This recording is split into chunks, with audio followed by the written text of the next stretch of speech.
Aspiring to be a homeowner in a desirable neighborhood without breaking the bank? Well, in this video, we're covering everything you need to know about owning a condo right here in Chicago. So stay tuned.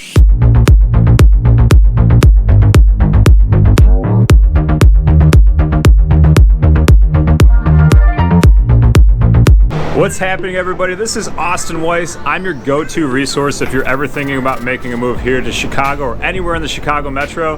Hey, if you're new to this channel, make sure to smash that subscribe button and tap that bell so you don't miss out on any future content. All right, I've had quite a few people reach out to me recently asking about what it's like to live in the city of Chicago, in particular what it's like to live in a condo here in one of the skyscrapers. So today I'm on the 23rd floor in a condo building in the River North neighborhood, just taking in the scene, the smells, the sounds of the city, and the beautiful views.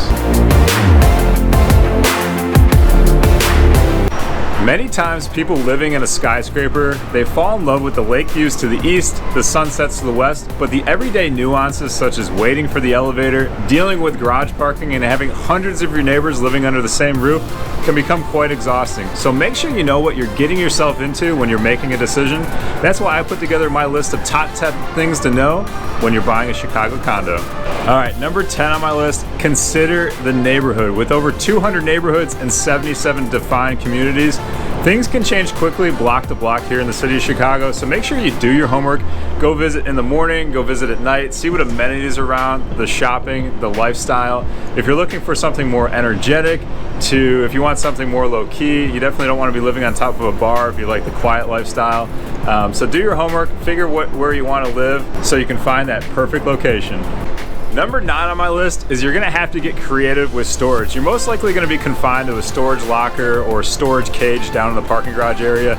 You can always buy an extra bedroom or make sure that when you're looking for a condo, it has extra closets or storage areas inside the actual interior of the condo.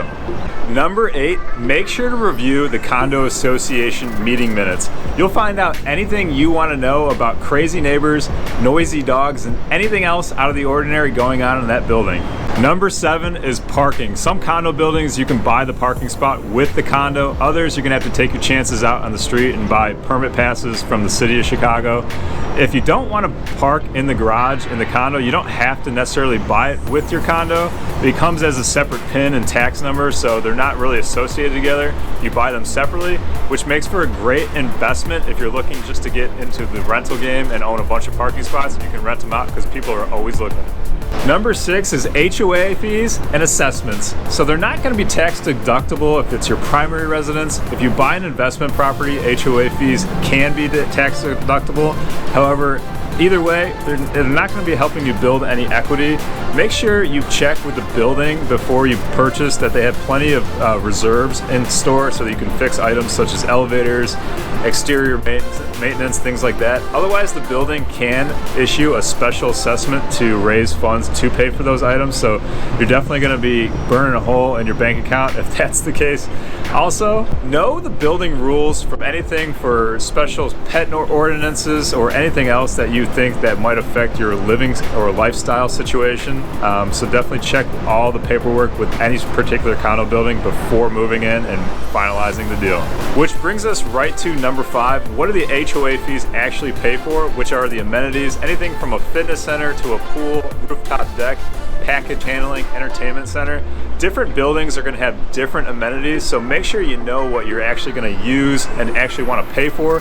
I mean, you could always join the gym around the corner if you don't want to use the one in the condo. So if the building doesn't have one, you don't want to pay the extra HOA fee for things you don't want to use. Number 4, security and doormen. This is also going to be paid by your HOA fee. Most buildings will have one more towards the loop and the city center.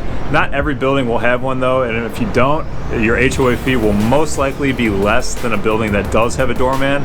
If you do have one, they can become your greatest ally on the best of nights, and they're just a great person to have to greet you when you walk in your building.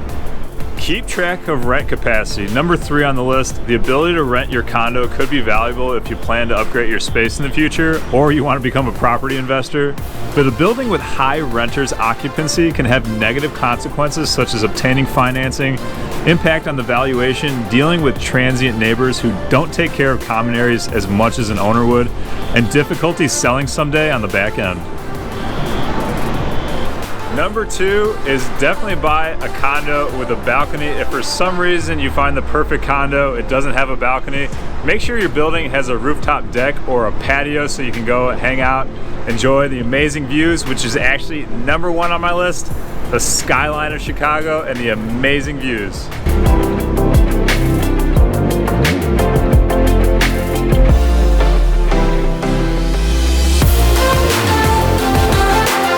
A couple extras for you to check out before finalizing the deal on a condo is check for any ongoing litigation with the building or the HOA.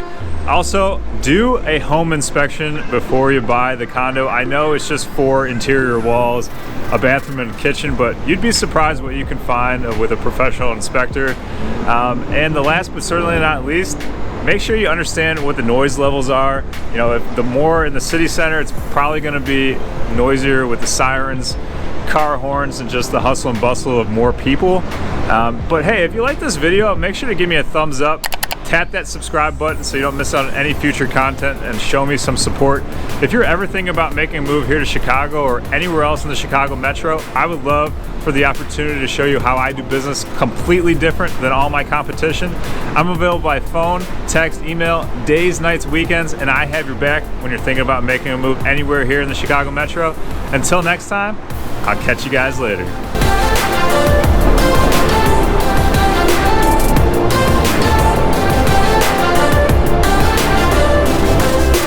It comes as a separate PIN and tax number, so if you're looking, shit. If your neighbors living under the same roof can become exhausting.